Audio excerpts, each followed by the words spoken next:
ನದಿ ಜೋಡಣೆ ನದಿ ಜೋಡಣೆ ನದಿ ಜೋಡಣೆ. ನಾವೆಲ್ಲ ಚಿಕ್ಕವರಿದ್ದಾಗ ಮೊದಲಿಗೆ ಈ ಶಬ್ದ ನಮ್ಮ ಕಿವಿಗೆ ಬೀಳೋಕ್ಕೆ ಶುರುವಾದಾಗ ಅಂದರೆ look it as a concept, ಎಷ್ಟು ಅದ್ಭುತವಾದ ಆಲೋಚನೆ ನೋಡಿ ಅದು. ಏನೋ ಪರಿಸರವಾದಿಗಳು ತುಂಬ ವಿರೋಧ ಮಾಡ್ತಾಯಿದ್ರು ಅವಾಗ. ನದಿಗಳ ನಾರ್ಮಲ್ ಕೋರ್ಸ್ನಲ್ಲಿ ಹರ್ಕೊಂಡು ಹೋಗ್ತಿರ್ಬೇಕು, ಮನುಷ್ಯ ತನಗೆ ಹೆಂಗೆ ಬೇಕೋ ಹಾಗೆ ನದಿಗಳನ್ನು, ಆ ನದಿಗಳ ದಿಕ್ಕು ಬದಲಾಯಿಸೋದಕ್ಕೆ ಸಾಧ್ಯ ಇಲ್ಲ, ಇತ್ಯಾದಿ ಇತ್ಯಾದಿ. What is this idea? Basically ಭಾರತದಲ್ಲಿ ಎರಡು ರೀತಿಯ ನದಿಗಳಿದ್ದಾವೆ. ಒಂದು ಹಿಮಾಲಯದಲ್ಲಿ ಹುಟ್ಟಿ ಹೆಚ್ಚು ಕಡಿಮೆ ಬಂಗಾಳ ಕೊಲ್ಲಿಯ ಕಡೆಗೆ ಹರಿತವೆ, ಕೆಲವು ಅರಬ್ಬಿ ಸಮುದ್ರದ ಕಡೆಗೂ. ಆ ನದಿಗಳಿಗೆ 12 ತಿಂಗಳು ನೀರಿರುತ್ತೆ. ಮಳೆಗಾಲದಲ್ಲಿ ಮಳೆ ನೀರು, ಬೇಸಿಗೆಯಲ್ಲಿ ಹಿಮಾಲಯದ ಹಿಮ ಕರಗಿ ಆ ನದಿ ನೀರು ಹರ್ಕೊಂಡು ಹೋಗುತ್ತೆ. ಬಟ್ ಹಿಮಾಲಯದಲ್ಲಿ ಹುಟ್ಟುವ ನದಿಗಳನ್ನು ಹೊರತುಪಡಿಸಿ ಬೇರೆ ನದಿಗಳ ಹಂಗಲ್ಲ, ಬೇಸಿಗೆಯಲ್ಲಿ ಬತ್ತೋಗ್ಬಿಡ್ತಾವೆ, ಇನ್ಕ್ಲೂಡಿಂಗ್ ನಮ್ಮ ಕಾವೇರಿ ಸೇರಿದಂತೆ.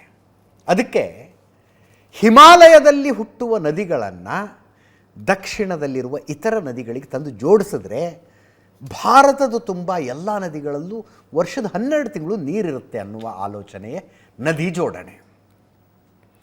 ಬ್ರಿಟಿಷರ ಅಧಿಕಾರಿಗಳು ಯಾರ್ದೋ ತಲೆಯಲ್ಲಿ ಇಂಥ ಯೋಚನೆ ಬಂದಿತ್ತಂತೆ.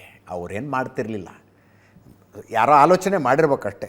ಬ್ರಿಟಿಷರು ನದಿಗಿದಿ ಜೋಡಿಸೋದಾಗಿದ್ದರೆ ಭಾರತ ಹಿಂಗೆ ಯಾಕಿರ್ತಿತ್ತು? ಅವರು ಇಲ್ಲಿ ಲೂಟಿ ಹೊಡಿಯೋಕ್ಕೆ ಬಂದಿದ್ರು, ಹೊಡ್ಕೊಂಡು ಹೋದರು, ಇರಲಿ. ಅದಾದ ಮೇಲೆ ಸ್ವತಂತ್ರ ಭಾರತದ ಅನೇಕ ಸರ್ಕಾರಗಳಲ್ಲಿ ಚರ್ಚೆ ಇತ್ತೋ ಇಲ್ಲವೋ ಗೊತ್ತಿಲ್ಲ, ಬಟ್ ತುಂಬ ಜೋರಾಗಿ ಇದರದ್ದು ಮಾತು ಕೇಳಿ ಬರೋದಕ್ಕೆ ಶುರುವಾಗಿದ್ದು, ವೋಕಲ್ಲಾಗಿ ಇದ್ರ ಬಗ್ಗೆ ಮಾತಾಡೋದಕ್ಕೆ ಶುರು ಮಾಡಿದ್ದು ಅಟಲ್ ಬಿಹಾರಿ ವಾಜಪೇಯಿ ಪ್ರಧಾನಿಯಾಗಿದ್ದಾಗ. ನನ್ನೊಂದು ಕನಸು ಅಂತ ಹೇಳಿದ್ರು ಅವರು, ಉತ್ತರದ ನದಿಗಳನ್ನು ದಕ್ಷಿಣದ ನದಿಗಳಿಗೆ ಜೋಡಿಸಿ 12 ತಿಂಗಳು ನೀರು ದೊರೆಯುವಂತೆ ಮಾಡೋದು ನನ್ನ ಕನಸು ಅಂತ. ಆ ಕನಸು ಈಡೇರದೆ ತೀರೋಗ್ಬಿಟ್ರು. ಇವತ್ತು ವಾಜಪೇಯಿ ಅವ್ರದ್ದು 100ನೇ ಹುಟ್ಟುಹಬ್ಬ. ಬದುಕಿದ್ರೆ 100 ವರ್ಷ ಆಗ್ತಿತ್ತು ಇವತ್ತು ಅವ್ರಿಗೆ. ಇವತ್ತು ಪ್ರಧಾನಿ ನರೇಂದ್ರ ಮೋದಿ ಒಂದು ನದಿ ಜೋಡಣೆಯ ಯೋಜನೆಗೆ ಶಿಲಾನ್ಯಾಸ ನೆರವೇರಿಸಿದ್ರು. ವಾಜಪೇಯಿ ಅವರ ಗೌರವಾರ್ಥ ಇವತ್ತೇ ಶುರು ಮಾಡಲಾಯಿತು ಅದನ್ನು.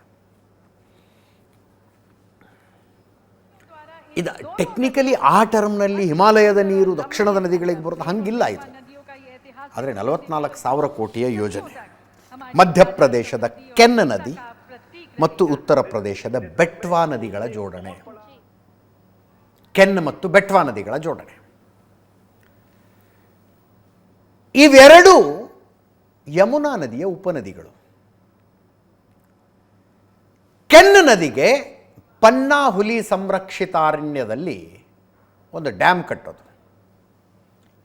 10% ಹುಲಿ ಸಂರಕ್ಷಿತ ಅರಣ್ಯ ಮುಳುಗಡೆ ಆಗತ್ತಂತೆ, 10%. ಅಲ್ಲೊಂದು ಡ್ಯಾಮ್ ಕಟ್ಟೋದು. ಅಲ್ಲಿಂದ 221 ಕಿಲೋಮೀಟರ್ ಕಾಲುವೆ ತೋಡೋದು. ಈ ಡ್ಯಾಮ್ ಕಟ್ಟಿದಾಗ 10 ಹಳ್ಳಿಗಳು ಮುಳುಗಡೆ ಆಗ್ತವೆ. ಒಂದು 2,000 ಕುಟುಂಬಗಳು ಬೇರೆ ಕಡೆ ಸ್ಥಳಾಂತರ ಮಾಡಬೇಕಾಗಿ ಬರುತ್ತೆ. 77 ಮೀಟರ್ ಎತ್ತರ, 2 ಕಿಲೋಮೀಟರ್ 130 ಮೀಟರ್ ಉದ್ದ, ಅಷ್ಟುದ್ದದ ಡ್ಯಾಮ್ ಕಟ್ಟಬೇಕು. ಆ ಡ್ಯಾಮ್ ಕಟ್ಟಿ ಅಲ್ಲಿ ನೀರನ್ನು ನಿಲ್ಲಿಸಿ, ಮ್ಯಾಪ್ ಬರಲಿ, 221 ಕಿಲೋಮೀಟರ್ ಅಲ್ಲಿಂದ ಕಾಲುವೆ ತೋಡೋದು. ಕಾಲುವೆ ತೋಡಿ ಈ ಕಡೆ ಬೆಟ್ವಾ ನದಿಗೆ ಸಣ್ಣದೊಂದು ಅಣೆಕಟ್ಟು, ಅದನ್ನು ಇಲ್ಲಿಗೆ ಜೋಡಿಸೋದು. 221 ಕಿಲೋಮೀಟರ್ ನದಿ ಜೋಡಣೆ ಮಾಡೋದು. ಹಿಂಗೆ ಬರುತ್ತೆ ಪ್ಲ್ಯಾನ್. ನಿಮಗಿಲ್ಲೇ ತೋರಿಸ್ಬಿಡ್ತೀನಿ.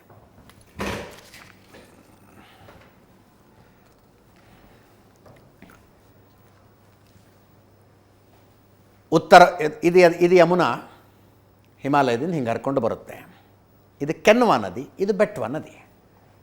ಉತ್ತರ ಪ್ರದೇಶ, ಮಧ್ಯಪ್ರದೇಶ. ಇಲ್ಲಿ ಡ್ಯಾಮ್ ಕಟ್ಟೋದು.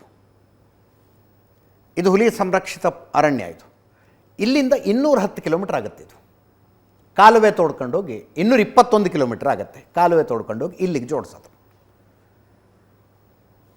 ಹೀಗೆ ಜೋಡಿಸಿದಾಗ ಈ ಮಧ್ಯದ ಅಷ್ಟು ಒಂದು ಅಂದಾಜಿನ ಪ್ರಕಾರ 11 ಲಕ್ಷ ಎಕರೆ ಅಂತ ಹೇಳ್ತಾ ಇದ್ದಾರೆ. ಅಷ್ಟು ಕೃಷಿ ಭೂಮಿಗೆ ನೀರಾವರಿಗೆ ನೀರು ಸಿಗುತ್ತೆ. ಜೊತೆ ಕುಡಿಯೋ ನೀರು, ಅದು ಇದು ಅದು ಬೇರೆ. 44,000 ಕೋಟಿಯ ಯೋಜನೆ. 44,000 ಕೋಟಿ ಖರ್ಚಾಗತ್ತೆ. ಭಾಳ ಮಹತ್ವಾಕಾಂಕ್ಷೆದ್ದು. ಇದು ಯಶಸ್ವಿಯಾದರೆ, ಅಂದ್ಕೊಂಡಂಗಾದರೆ ಉಳಿದ ನದಿ ಜೋಡಣೆಗಳ ಚರ್ಚೆಗಳು ಕೂಡ ಬಹಳ ವೇಗವಾಗಿ ಆರಂಭಗೊಳ್ತವೆ. ನದಿ ಜೋಡಣೆ ಪ್ರಪೋಸಲ್ಗಳು ತುಂಬ ಇದ್ದಾವೆ. ಬಟ್ ಇದೊಂದು ಯಶಸ್ವಿಯಾಗಿ ಇಂಪ್ಲಿಮೆಂಟ್ ಆಗಬೇಕು. ಉತ್ತರ ಪ್ರದೇಶದಲ್ಲಿ ಹರಿಯುವ ಬೆಟ್ಟ ನದಿಗೆ ತಗೊಂಡು ಹೋಗಿ ಕೆನ್ವಾ ನದಿಯ ನೀರನ್ನು ಸೇರಿಸ್ಬೇಕು. ಮಧ್ಯಪ್ರದೇಶ, ಉತ್ತರ ಪ್ರದೇಶ ಸೇರಿ 10,60,000 ಎಕರೆಗೆ ನೀರಾವರಿ, ಎಕರೆ ಅಲ್ಲ ಸಾರಿ ಹೆಕ್ಟೇರ್ಗೆ, ಹೆಕ್ಟೇರ್ ಎಕರೆ ಅಲ್ಲ, 10,60,000 ಹೆಕ್ಟೇರ್ ಭೂಮಿಗೆ ನೀರಾವರಿ ಆಗತ್ತಂತೆ. ಮಧ್ಯಪ್ರದೇಶದಲ್ಲಿ 8,11,000 ಹೆಕ್ಟೇರು, ಉತ್ತರ ಪ್ರದೇಶದಲ್ಲಿ 2,51,000 ಹೆಕ್ಟೇರು. ಮಧ್ಯಪ್ರದೇಶದ 10 ಜಿಲ್ಲೆಗಳ 44 ಲಕ್ಷ ಜನರಿಗೆ ಕುಡಿಯೋ ನೀರು ಸಿಗುತ್ತೆ. ಇದರಿಂದ ಉತ್ತರ ಪ್ರದೇಶದಲ್ಲಿ 21 ಲಕ್ಷ ಜನರಿಗೆ ಕುಡಿಯೋ ನೀರು ಸಿಗುತ್ತೆ. 103 ಮೆಗಾವ್ಯಾಟ್ ಜಲವಿದ್ಯುತ್ತು, 27 ಮೆಗಾವ್ಯಾಟ್ ಸೌರ ವಿದ್ಯುತ್ ಉತ್ಪಾದನೆ ಮಾಡಬಹುದು ಈ ಯೋಜನೆಯಿಂದ. 44,605 ಕೋಟಿ ರೂಪಾಯಿಯ ಯೋಜನೆ. ಕೇಂದ್ರ ಸರ್ಕಾರ 90% ದುಡ್ಡು ಕೊಡ್ತಾ ಇದೆ ಇದಕ್ಕೆ. 90% ಕೇಂದ್ರ ಸರ್ಕಾರ. 8 ವರ್ಷದಲ್ಲಿ ಯೋಜನೆ ಮಾಡಿ ಮುಗಿಸಬೇಕು ಅನ್ನೋ ಗುರಿ ಇದೆ. ಪ್ರಧಾನಿ ನರೇಂದ್ರ ಮೋದಿ ಮಾತಾಡಿದ್ದಾರೆ, ಕೇಳಿಸ್ಕೊಳ್ಳಿ.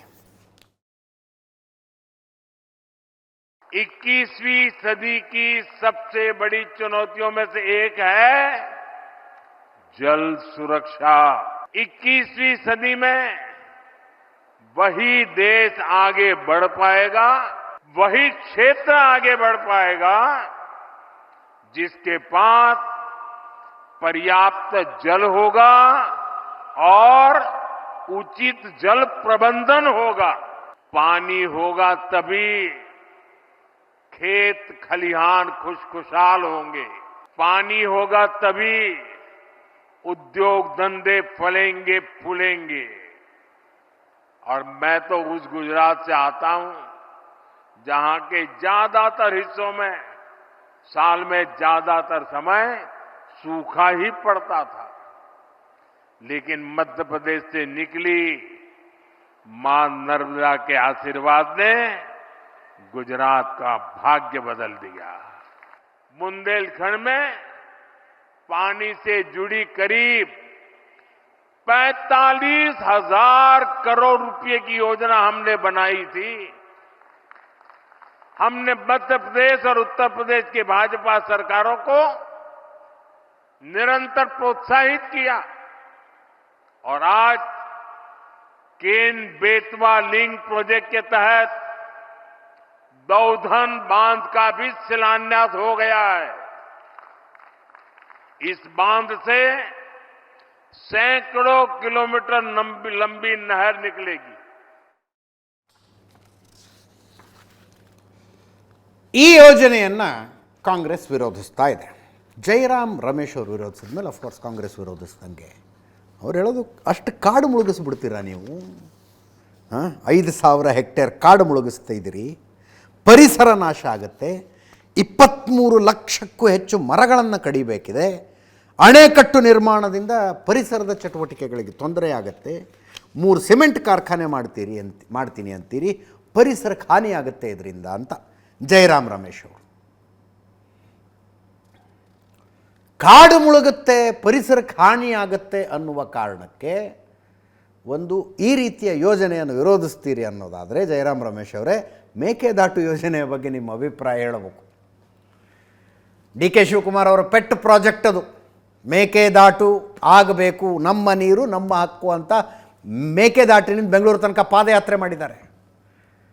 5,000 ಹೆಕ್ಟರ್ ಕಾಡು ಮುಳುಗುತ್ತಲ್ಲಿ. ಹುಲಿ ಸಂರಕ್ಷಿತ ಅರಣ್ಯ ಅಲ್ವಾ ಅದು?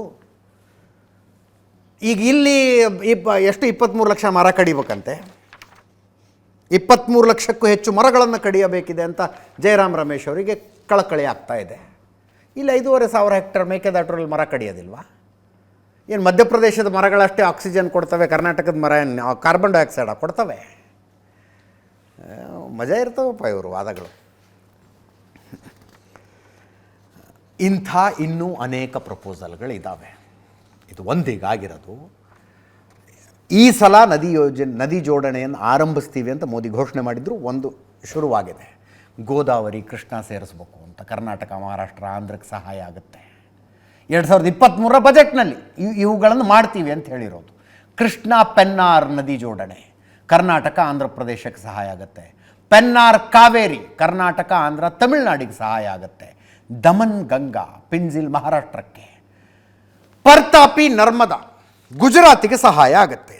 ಬೇಸಿಕಲಿ ಈ ನದಿ ಜೋಡಣೆ ಈ ರೀತಿಯಾಗಿ ಸಿಂಗಲ್ ಪ್ರಾಜೆಕ್ಟ್ಗಳನ್ನು ಘೋಷಣೆ ಮಾಡ್ಕೊಂಡು ಹೋಗಿ ಅಂತಿಮವಾಗಿ ರೈಲ್ವೆ ನೆಟ್ವರ್ಕ್ ಹೆಂಗಾಗುತ್ತೆ ನೋಡಿ, ಹಂಗೆ ನದಿಗಳ ನೆಟ್ವರ್ಕ್ ಆಗಬೇಕು ಅನ್ನೋದು ಅದು ಎಷ್ಟು ಶತಮಾನ ಆದಮೇಲೆ ಆಗುತ್ತೋ. ಕನಸಿನ ಆರಂಭ ಅಂತ ಅನ್ಕೊಳ್ಳಿ ನೀವು, ಕನಸಿನ ಆರಂಭ. ಈಗ ಪ್ರಪಂಚದಲ್ಲಿ ಎಷ್ಟು ಪರ್ಸೆಂಟ್ ಭಾರತ ಪ್ರಪಂಚದ ಅತಿ ಹೆಚ್ಚು ಜನಸಂಖ್ಯೆಯನ್ನು ಹೊಂದಿರುವ ದೇಶ. ಜಗತ್ತಿನ ಜನಸಂಖ್ಯೆಯಲ್ಲಿ 18% ಜನ ಭಾರತದಲ್ಲೇ ಇದ್ದಾರೆ.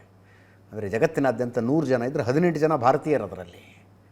ಆದರೆ ಫ್ರೆಶ್ ವಾಟರ್ ಕುಡಿಯುವ ನೀರು ಅಂತ ಬಂದರೆ, ಸಿಹಿ ನೀರು ಅಂತ ಬಂದರೆ ಪ್ರಪಂಚದ ನೀರಿನಲ್ಲಿರುವ 4% ಮಾತ್ರ ನಮ್ಮ ಹತ್ರ ಇದೆ. 18% ಜನರ ಹತ್ರ 4% ನೀರಿದೆ. ಐನ್ಸ್ಟೀನ್ ಹೇಳ್ತಿದ್ರಂತೆ 3ನೇ ಮಹಾಯುದ್ಧ ಜಗತ್ತಿನಲ್ಲಿ ಆದರೆ ಅದು ನೀರಿನ ಸಲುವಾಗಿ ಆಗುತ್ತೆ ಅಂತ. ಅದು ಆಗಬಾರ್ದು, ಸರಿಯಾಗಿರಬೇಕು ಅಂದರೆ ಏನು ಮಾಡಬೇಕು? ಇರುವ ನೀರನ್ನು ಸಮರ್ಥವಾಗಿ ಬಳಕೆ ಮಾಡಿಕೊಳ್ಬೇಕು. ಭಾಳ ಜನ ವಾದ ಮಾಡ್ತಾರೆ, ವ್ಯರ್ಥವಾಗಿ ಸಮುದ್ರಕ್ಕೆ ಹರಿದು ಹೋಗುವ ನೀರು, ವ್ಯರ್ಥವಾಗಿ ಸಮುದ್ರಕ್ಕೆ ಸೇರುವ ನೀರು. ನಾನು ಪರಿಸರವಾದಿ ಅಲ್ಲ, ಬಟ್ ನನಗೆ ನಿಸರ್ಗ ಸೃಷ್ಟಿ ಮಾಡಿರೋದು ಯಾವುದೂ ವ್ಯರ್ಥ ಅಂತ ಅನ್ಸೋದಿಲ್ಲ ನನಗೆ. ನದಿ ಹೋಗಿ ಸಮುದ್ರಕ್ಕೆ ಸೇರೋದಕ್ಕೂ ಅದರದೇ ಆದ ಪರ್ಪಸ್ ಇರುತ್ತೆ. ನಮಗೆ ಬೇಕು ಅನ್ನೋ ಕಾರಣಕ್ಕೆ ನಾವು ಬಳಸ್ಕೊತೀವಿ ಅಷ್ಟೇ. ವಿನಾಕಾರಣ ಹೋಗಿ ಹರ್ಕೊಂಡೋಗಿ ನದಿಗೆ ಸೇರಿಬಿಡುತ್ತೆ, ನದಿ ಹೋಗಿ ಸಮುದ್ರಕ್ಕೆ ಸೇರುತ್ತೆ. ಅದಕ್ಕಿಂತ ಮುಂಚೆ ನಾವು ಒಂದಷ್ಟು ನೀರು ಬಳಸ್ಕೊಳ್ತೀವಿ ಅನ್ನುವ ಯೋಜನೆ. ಹಾಗೆ ಮಾಡುವ ಮೂಲಕ ಸಮರ್ಥವಾಗಿ ಬಳಸ್ಕೊಳ್ಳಬಹುದು, ಇಲ್ಲ ಅಂತಲ್ಲ. ಹಿಂಗೆ ಮಾಡ್ಕೋತೀವಿ ಅಂತ ನಮ್ಮ ಗಂಗಾವತಿಯಲ್ಲಿ ಭತ್ತ ಬೆಳೆಯೋದಕ್ಕೆ ನೀರು ಹರಿಸ್ತಾರಲ್ಲ, ಹಂಗೂ ಹರಿಸ್ಬಾರ್ದು. ಈ ಮಂಡ್ಯದಲ್ಲಿ ಕಬ್ಬು ಬೆಳೆಯೋದಕ್ಕೆ ನೀರು ಹರಿಸ್ತಾರೆ, ಹಂಗೆ ಫ್ಲಡ್ ಇರಿಗೇಷನ್ನು ಮಾಡಬಾರ್ದು. ಬೇರೆಯೇ ಚರ್ಚೆ ಅದು. ಈ ರೀತಿಯಾಗಿ ನೆಟ್ವರ್ಕ್ ಆಫ್ ರಿವರ್ಸ್ ಮಾಡಬೇಕು ಅನ್ನುವ ಒಂದು ಆಲೋಚನೆ 1858ರಲ್ಲಿ ಬ್ರಿಟಿಷ್ ಸರ್ಕಾರ ಇದ್ದಾಗ ಚರ್ಚೆ ಆಗಿತ್ತಂತೆ. 1980ರಲ್ಲಿ ಕೇಂದ್ರ ಜಲಸಂಪನ್ಮೂಲ ಸಚಿವಾಲಯದಿಂದ ಒಂದು ಪ್ರಸ್ತಾಪ ಬಂತು. ಆಂಧ್ರ, ಒಡಿಸ್ಸಾ ಮತ್ತು ದಕ್ಷಿಣದ ಬರಪೀಡಿತ ಪ್ರದೇಶಗಳಿಗೆ ಉತ್ತರ ಭಾರತದಲ್ಲಿ ಹರಿಯುವ ನದಿಗಳನ್ನು, ನಾನು ಆವಾಗಲೇ ಹೇಳಿದ್ನಲ್ಲ, ಹಿಮಾಲಯದಲ್ಲಿ ಹುಟ್ಟಿ ಹರಿಯುವ ನದಿಗಳನ್ನು ತಂದು ಜೋಡಿಸುವಂಥ ಆಲೋಚನೆ ಇದು. 1999ರಲ್ಲಿ ಅಟಲ್ ಬಿಹಾರಿ ವಾಜಪೇಯಿ ಅವರು ಅಧಿಕಾರಕ್ಕೆ ಬಂದ ಮೇಲೆ ಇದರ ಚರ್ಚೆ ಜೋರಾಗಿತ್ತು. 2005ರಿಂದ 2013ರ ತನಕ ಹಲವು ಕಮಿಟಿಗಳ ರಚನೆಯಾಗಿ ಹಲವು ರಿಪೋರ್ಟ್ಗಳು ಬಂದಿದ್ದು. ದೇಶಾದ್ಯಂತ 30 ನದಿಗಳನ್ನು ಒಂದಕ್ಕೊಂದು ಜೋಡಿಸಬೇಕು ಅಂತ ಮೋದಿ ಸರ್ಕಾರದ ಆಲೋಚನೆ. ಅವುಗಳ ಪೈಕಿ ಈ ಸಲದ ಬಜೆಟ್ನಲ್ಲಿ 5 ನದಿಗಳನ್ನು ಜೋಡಿಸುವ, ಈಗ ಹೇಳಿದ್ನಲ್ಲ 5 ಜೋಡಣೆಯ ಪ್ಲ್ಯಾನನ್ನು ಇಟ್ಟಿದ್ದಾರೆ. ಅಂದರೆ 5 ಜೋಡಣೆ ಮಾಡ್ತೀವಿ ಅಂತ ಈ ಬಜೆಟ್ನಲ್ಲಿ ಹೇಳಿರೋದು. ಅವುಗಳ ಪೈಕಿ ಒಂದು ಈಗ ಕಾರ್ಯರೂಪಕ್ಕೆ ಬರ್ತಾ ಇದೆ.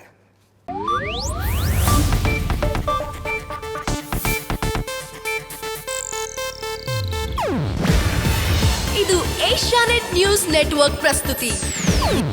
ನೀವು ನೋಡ್ತಿದ್ದೀರಾ ಏಷ್ಯಾನೆಟ್ ಸುವರ್ಣ ನ್ಯೂಸ್.